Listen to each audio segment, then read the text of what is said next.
Good morning, beautiful people. Today I'm going to be talking on following up with corporate funders after outreach or after making the ask. It is a known fact in the corporate funding world that you're going to need at least 6 to 10 touches with a corporate funder to get the funding you seek. So it's understandable that you're most likely not going to get your funding or your results with your first touch. So it means you need to be able to plan your follow-up communications from the very first to the last point where you get the funding. It's really that intense because if you talk to corporate funders, if you talk to successful fundraisers, what they'll tell you is the intentionality that goes into the process of bringing in the funding that they seek. It may look to the people who are out there like it's just a normal communication, but these fundraisers, to these people who are successful with bringing in money, there's a lot of intentionality that goes into that communication to bring in the funding that we seek. And these people understand that sometimes they have to be able to reach out to these funders a number of times, not always asking for every number of time we reach out, but strategic communication that builds on the previous until the point where you actually get the funding. So how do you follow up with corporate funders? How do you follow up even after making the ask, right? So I think the key is really having a plan of care for your corporate funders, for those you want to reach out to. So there's this very specific group of corporate funders. I will always advise that you create a list of these ones that clearly align. They match your vision, they match your mission, right? You should have a list of at least 20 of them and create a specific plan of care, right? That involves different number of touches, from phone calls to office visitations to emails, to joint partnerships.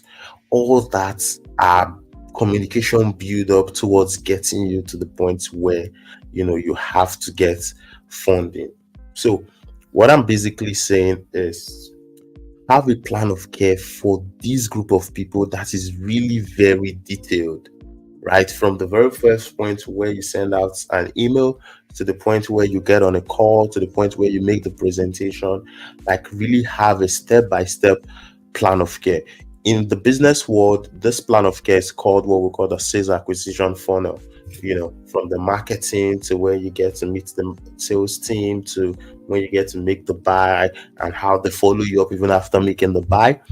That's really the plan of care you want to create for this corporate funders you're looking to raise money from for your organization.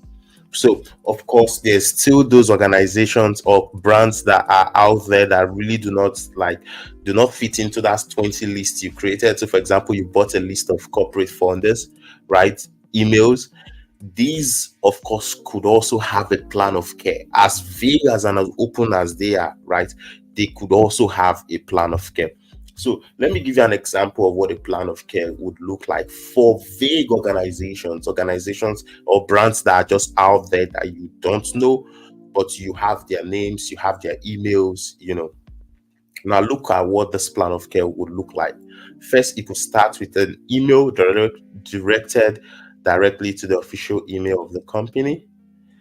The email is asking, I want to speak to the partnership director. I want to speak to the business manager on partnership opportunities. That's going to really make a whole lot of opportunity for the brand.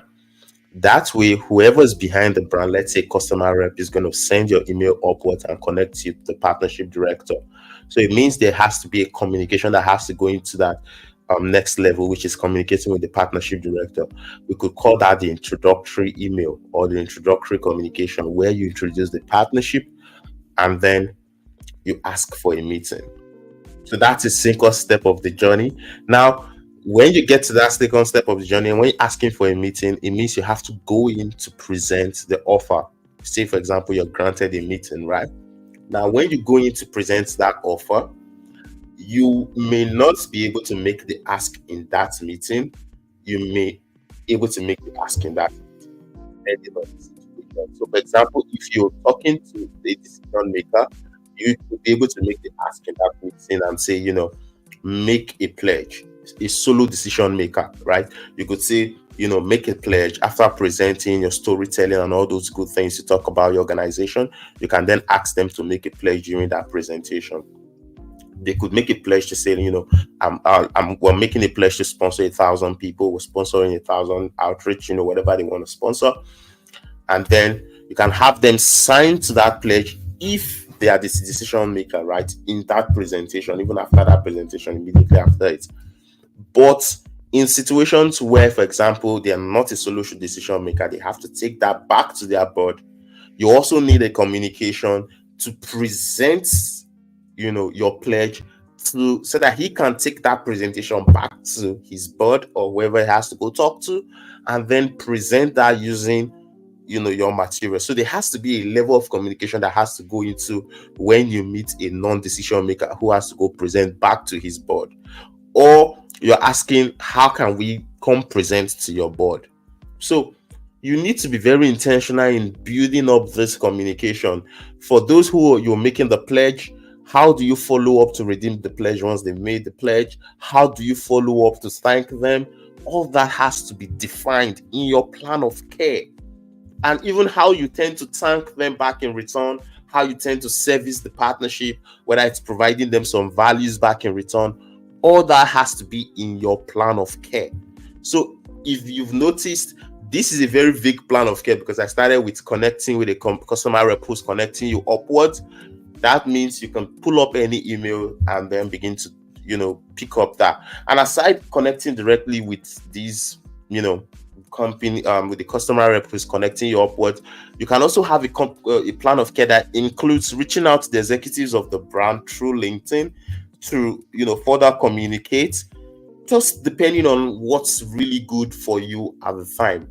But the strategy is really having a very intentional plan of care for one, those general brands who are out there who you don't have direct contacts to. Have a plan of care that, from 6 to 10 touches where you're really communicating and building on that communication before you make the ask. And then for those very specific brands that are really within your, your target audience, say 20 of them, 50 of them, have a very specific plan of care that includes email, phone calls, office visitations, joint partnerships, because they are within your location, you have access to them. All that kind of plan of care is really what leads to the funding at the end of the day. What most nonprofits or charities think is once they put out, this fundraising appeal, it's just all about going out there, making the ask, and then it's the funding. In reality, it's not usually so. That's why you need to be very intentional with your communication from the very first point to the very last point, if there's ever a last point, because sometimes when you bring these guys in, you have to be able to nurture them, transform them into advocates, and make them a part of your organization so that they can begin to attract more resources and opportunities for your brand. So that's really just like a big plan of care as regards your outreach, right? So when you make the ask, right, when you've made the ask saying, now you've presented the story, this is the good work we do, this is why we do the good work, you found alignment, and now you've made the ask. In some situations, say for example, it's a solo decision maker, he may not want to make a decision on the spot. Some may be like, okay, give me some time to think about this pledge, and how then do you follow up with these guys? One, you need to also have that plan of care in place so that as they're saying, let me go think about this, you can say, oh, that's lovely. What time would you need to think about this? Can we send you, a copy of our proposal and the pledge to help you also gain more information as you think? How about we set up a meeting sometime 2 weeks time to talk about what your thoughts are? The strategy is you want to be in charge of the next step. Never leave a corporate founder being in charge of the next step. So for example, they're telling you they want to think about it, they like the idea, they want to go back to their board. they want to go back to their team, never leave the next step in their hands. So the next step is, we need to talk about what your decisions are. How can we book a call? Can I call you on a Monday morning? Can I call you on a Friday morning to talk about it? Can I email you to get your response on a Wednesday? Can I set up a meeting with you? You're taking charge of that next step, because the truth is, if you leave the next step to the corporate funder, he's most likely going to go back to the wind. So, but if you're taking charge of that next step communication, you're allowing yourself be top of mind with him, so that when it's time to make the decision, you're most likely going to get the decision in your favor. So this is really me just trying to make sense of that entire process of really having a plan of care, following up with these corporate funders, especially when you begin to reach out. Like I would say, there are lots of other factors that go into this when we work with companies, when we work with brands, when we work with charities to make this happen. That's the opportunity you get when you work with Solutions Matter. So reach out to us, send us a message, scan the QR code on the screen. We'll be happy to talk to you. We'll be happy to help you understand what creating a plan of care would look like for the corporate funding you seek for your organization. Until I hear from you again, or until you hear from me again, it's bye-bye.